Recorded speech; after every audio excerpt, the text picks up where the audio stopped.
Chapter 22. The Army of Red Goblins. One day, Mother said that she would like to be out for the whole day. Those are the best days. And if the children liked, they could have old Saucepan Man to tea, and any other two friends that they had made. Good, said Joe. We'll ask Moonface and Silky. Bessie wrote a note and gave it to the little white goat to take to Moonface. The white goat was a wonderful creature. It gave the most delicious milk. It ran errands. And if any of the hens got out, it found them and drove them back. It was most useful. And it was edible. And if we need to kill the goat for meat, we can.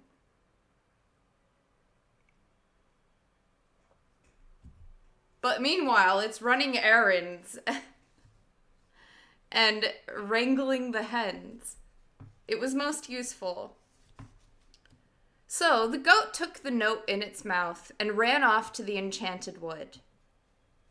It came to the faraway tree and bleated to the red squirrel, who peeped out from his hole low down in the trunk. The squirrel took the note and bounded up to Moonface with it. Moonface was delighted and shouted down to Silky, who came up and read it.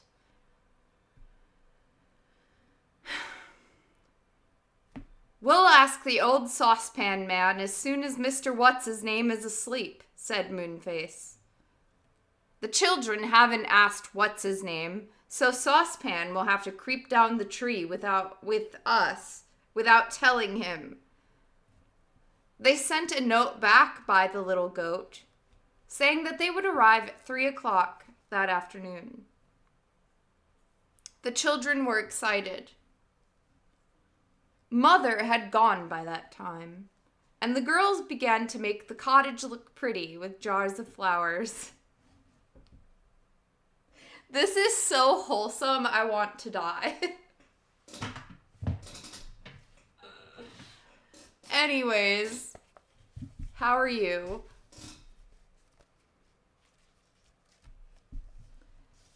So they sent the note back by the little goat saying that they would arrive at 3 o'clock that afternoon. The children were excited.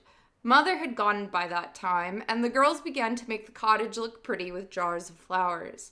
Bessie baked some chocolate cakes, and Fanny made some toffee.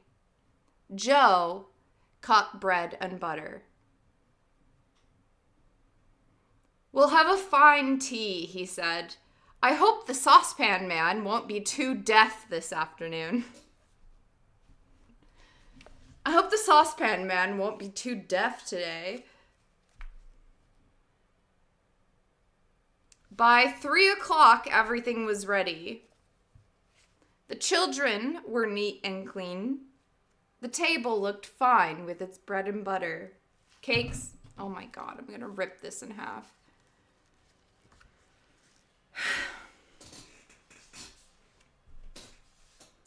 The table looked fine with its bread and butter, cakes, and toffee. Bess went to the gate to look for their visitors. She couldn't see them coming down the lane. She could not see them coming down the lane.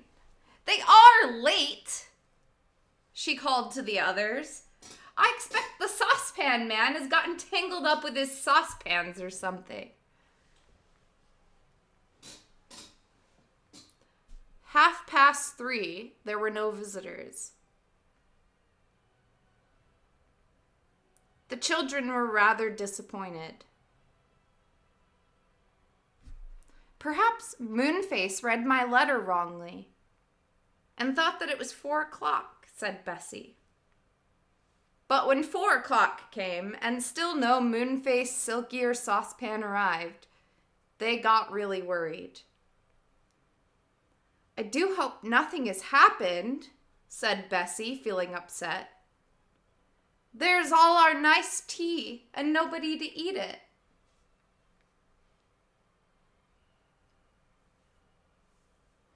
"We'll wait a bit longer and then we'll eat our share," said Joe. So when 5 o'clock came and nobody had arrived, the children sadly ate half the tea themselves. "Something's happened," said Joe gloomily. "Oh dear, what do you think it is?" said Bessie, alarmed. "Could we go and see?" "No," said Joe. "Not now, anyway. Mother will be back soon. We'd better go tonight. The rope is let down from the tree, then, for us to pull ourselves up by. And it won't take too long to climb up." "We really must find out what's wrong," said Bessie, clearing away. "We'll take their share of the tea with us."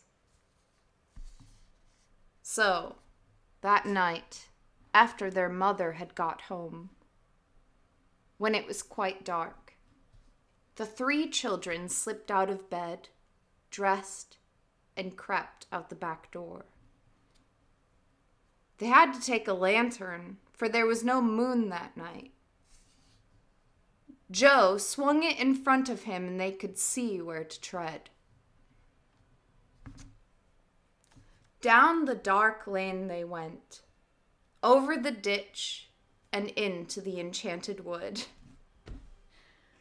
Over the river, into the wood, to Grandmother's house we go.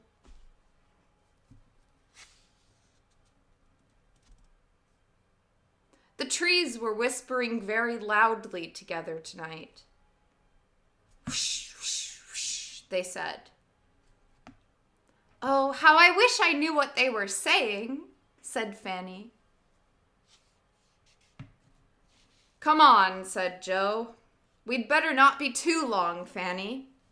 We want to be back by daylight." They made their way through the dark wood. There was no moon.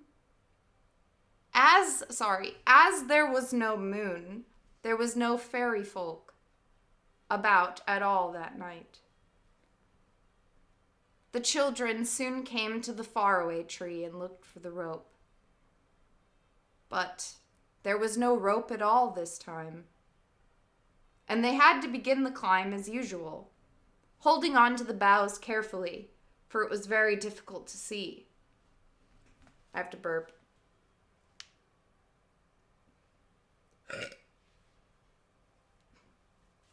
Burping on a bough, for it was very difficult to see. Before they had gotten further than 2 branches up, a strange thing happened.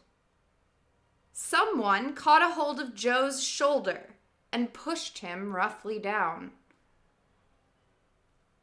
Joe fell, caught hold of the lowest branch, and saved himself just in time. "Who did that?" he cried angrily.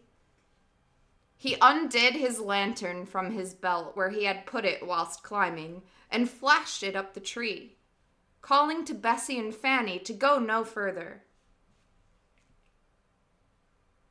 And standing, grinning, in the lower branches of the tree were 4 red goblins with pointed ears, wide mouths, and wicked little eyes.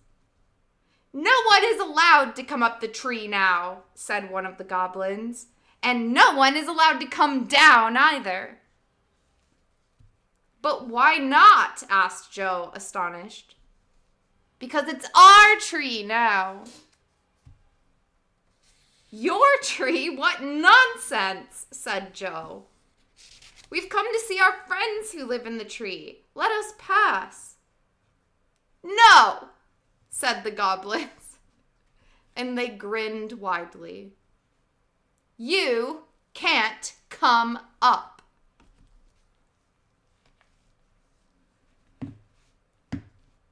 "It's no good," said a tiny voice beside Joe. "The goblins have taken everyone prisoner in the tree. If you go up, they'll only push you down. Or take you prisoners too." Joe flashed his lantern downwards, and the children saw that it was the little red squirrel speaking. The one who looked after the cushions for Moonface. "Hello," said Joe. "Do tell me what's happened. I can't understand it." "Oh, it's easy enough to understand," said the squirrel. "The land of the red goblins came to the top of the faraway tree. 2025. 2020 to 2025, the land of the red goblins came to the faraway tree. Nothing was ever the same. It's easy enough to understand. The goblins found the hole that leads down through the clouds and poured down it. They took everyone prisoner. Moonface and everyone else are locked up in their houses in the tree trunk. I can tell you, Mr. What's-His-Name and the angry pixie have nearly battered their doors down in rage. But why have the goblins locked them up? Asked Bessie in surprise. Well, they want some magic spells that the tree dwellers know, said the squirrel. They're going to keep them all locked up till they tell the spells. Isn't it dreadful? Oh dear, said Fanny. Whatever can we do to help them? I don't know, said the squirrel sadly. If only you could get up to them, you might be able to make some plan. But the goblins won't let anyone up the tree.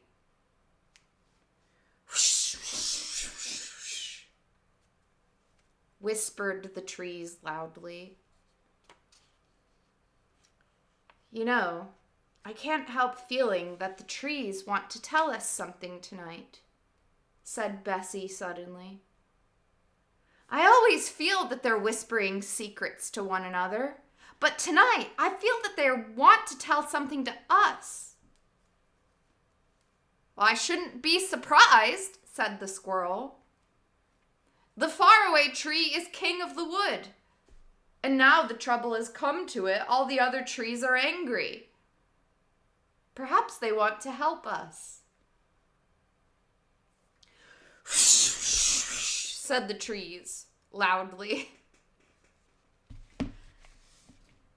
Put your arms around a tree. Help. Put your arms around a tree trunk and press your left ear to the tree, said the squirrel suddenly. I have heard it is the only way to hear a tree's words. Fuck, I got sap in my ear. Shit, I'm deaf. Okay, I've put your arms around a tree trunk and pressed your left ear to the tree, said the squirrel suddenly. I've heard it said that is the only way to hear a tree's words. Each of the children found a small tree. They put their arms round the trunks and pressed their left ears to the tree. And then they could hear quite clearly what the trees were whispering. Help the faraway tree dwellers, the leaves whispered. Help them. But how can we? Whispered back the children eagerly. Tell us. Go up the slippery slip, said the trees in their leafy voices. Go through the trap door and up the slippery slip. Oh, cried the children all at once. Of course. Why didn't we think of it ourselves? Shh, said the squirrel in alarm. Don't let the goblins hear you.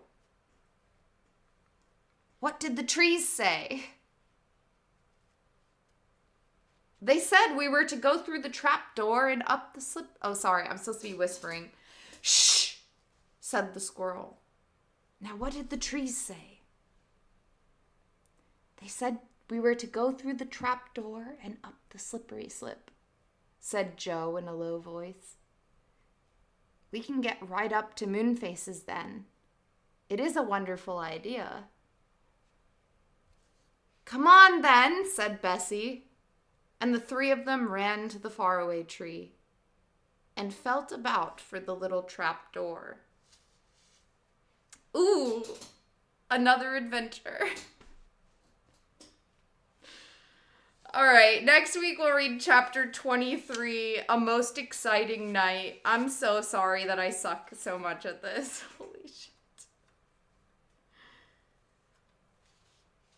Or, I don't know, I have to pee. Maybe I'll read. The next, chapter 23 is only 3 pages. I don't know. I'm too depressed. I'm too depressed to read another chapter, but that really cheered me up, man. That really cheered me on. Thank you, everybody. That's Monday Book Club for Mondays. Thank you.